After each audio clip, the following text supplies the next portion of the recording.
Señor presidente Madero nació en 1873 en Parras, Coahuila. Hizo estudios en Francia y Estados Unidos. Entró en la política preocupado por las condiciones de la vida de la gente. También estaba en contra de la dictadura de Porfirio Díaz y por esa razón estuvo preso. En 1910 organizó la Revolución Mexicana con el lema sufragio efectivo, no reelección. Madero ganó las elecciones para presidente en 1911 y estuvo en ese puesto hasta 1913. Varios revolucionarios se pusieron en su contra y fue traicionado por Victoriano Huerta, quien lo mandó a asesinar después de los acontecimientos de la Decena Trágica en 1913.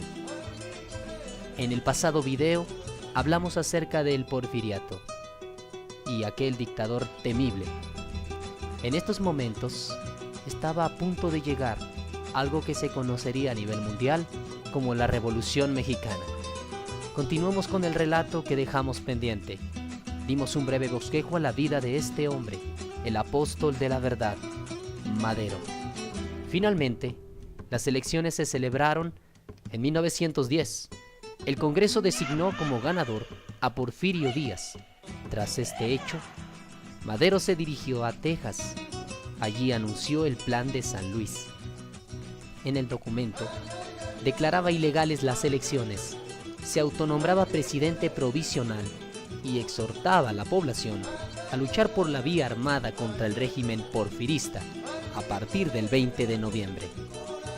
En diferentes regiones del país, hombres como Emiliano Zapata, Pascual Orozco y Luis Moya acudieron al llamado de Madero en la lucha revolucionaria. En mayo de 1911, las tropas de Pascual Orozco y Francisco Villa tomaron Ciudad Juárez. Porfirio Díaz renunció, por fin, el 25 de mayo de ese mismo año y se retiró a Europa, de donde nunca volvió. En su lugar quedó Francisco León de la Barra, comprometido a realizar nuevas elecciones, según acordó con los revolucionarios. Francisco Indalecio Madero fue candidato único a la presidencia, resultando electo junto con José María Pino Suárez como vicepresidente. Tomaron sus cargos el 6 de noviembre de 1911 y hasta aquí todo parecía marchar bien. Después, en Morelos, se levantó Emiliano Zapata en contra de Madero.